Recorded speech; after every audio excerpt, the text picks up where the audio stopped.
afternoon, or rather I should say good evening, because greetings from the Cayman Islands, where I'm currently bagged and tagged, as you can see, and under house arrest, also known as quarantine.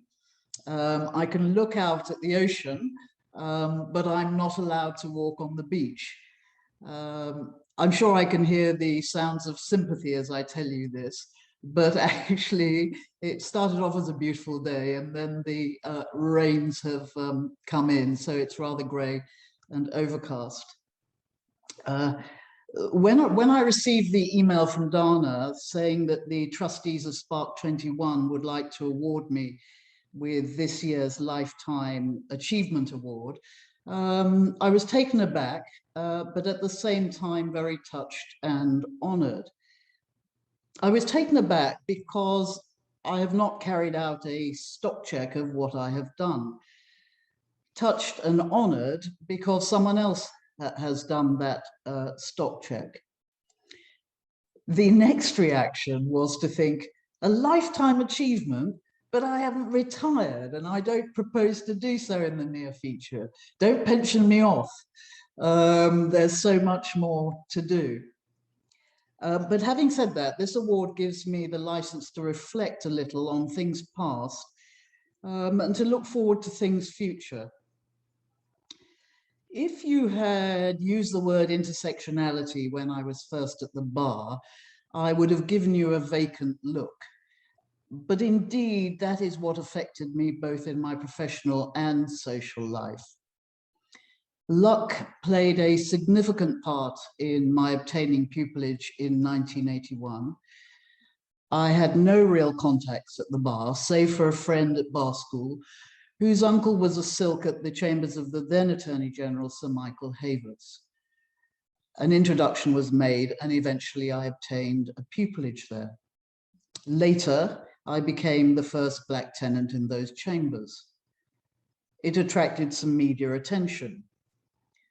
An outspoken Black member of the bar, who shall remain nameless, said that I was a token and a coconut, taken on to make the establishment set look good. That was both unfair and unkind.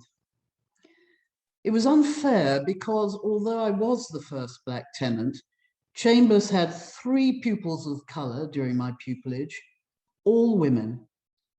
This was extremely unusual at that time.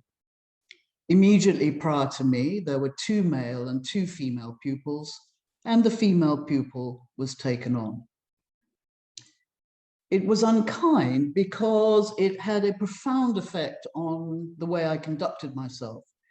It robbed me of confidence and made me constantly worry about being neither one thing nor another.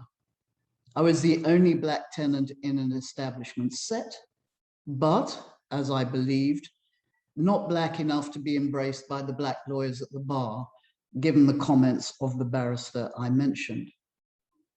I kept my head down, therefore, and concentrated on my work, but that in itself was not without its challenges. Sadly, some of my clearest memories are negative ones.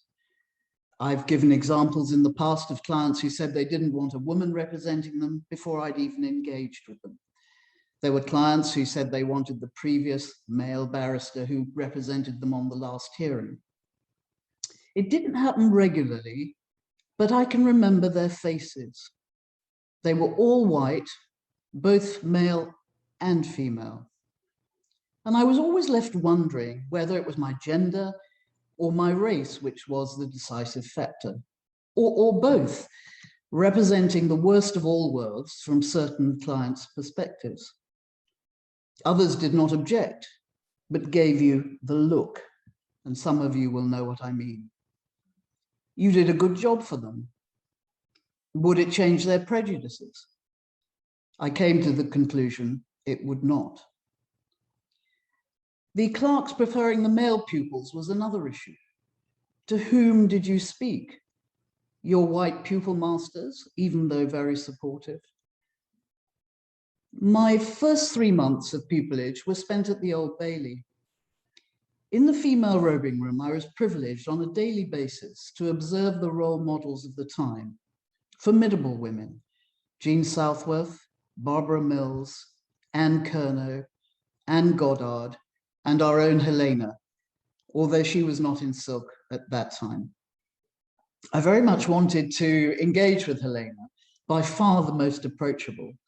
I wanted to talk to her about a book on the bar which featured her, but I was far too shy. Now I would know better. I'm not going to bore you with war stories, whether of triumph or despair. What I can say is that it is a privilege to have been a lawyer and enjoyed the career that I did. It is also a privilege to be the first person of color to be appointed to the High Court bench. I stepped down early, in great part due to a desire to pursue the very many interests I had and have, which were not possible on the bench given the various constraints. That includes mentoring and supporting young Black and female school children, law students, and young lawyers. There is no doubt that there has been change over the years, and things are getting better for women and minority ethnic professionals, although it has to be said that the change has not been swift and deep enough. But will there ever be true equality? Not according to Bernardine Evaristo, who in her recent podcast manifesto said this: inequalities of one kind or another will always exist because the human race is tribal and hierarchical, and primarily historically patriarchal. If we choose to advocate for change, we might as well enjoy the battle.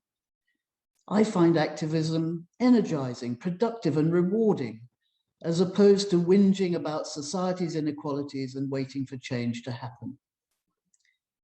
And this is where Spark 21 comes in.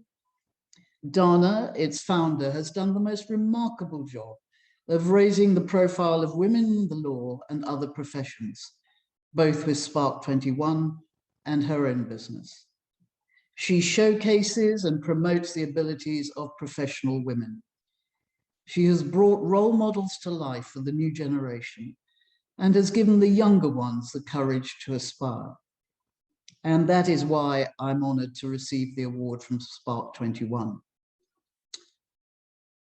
I suppose one day the question will be asked about me, what did she do?